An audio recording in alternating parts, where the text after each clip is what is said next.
Senhor, seja convosco. Proclamação do Evangelho de Jesus Cristo segundo São Lucas.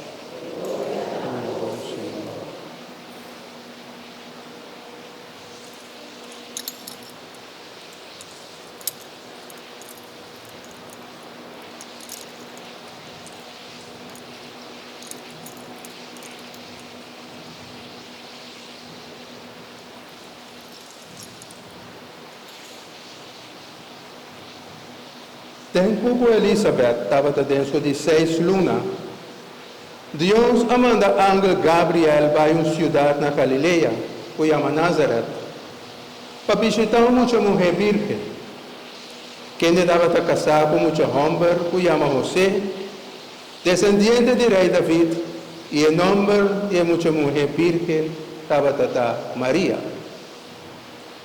E ángel atrenta cerca de ela e disse: me está convidado, quem de graça. Senhor está convosco.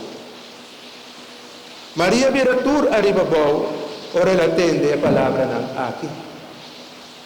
Ela aponta sua mente, e aqui ela pensa aqui e saludo é importante. E o rei e a ángela disse: não tenha medo, Maria, boa graça em vista de Deus. Logo sale no estado e dá luz a um homem, como o mestre chama Jesus. Ele é um grande homem, e não lo chame Hijo de Deus Altíssimo.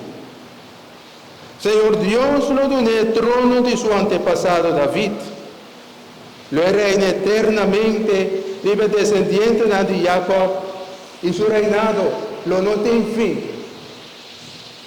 Maria contra ángel, mas com essa que por sua sendo comida virgem, e ora e ángel contestou: Espírito Santo lo baja arriba, e o poder de Deus Altíssimo lo cobriu com sua sombra. Pensei, é homem que lo cresce no mundo, lo está santo, e não lo chamei Hijo de Deus. Entende? Elizabeth não família, e mês a concebeu um homem dentro sua vejez. E agora está dentro de 6 lunas. É um que estava mais estéril. Para sobre para Deus, nada lo nota possível.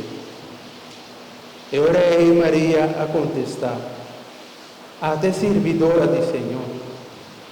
La gozoso de comigo lo que vou avisar. E o ángel aqui também por dizer: palavra do Senhor.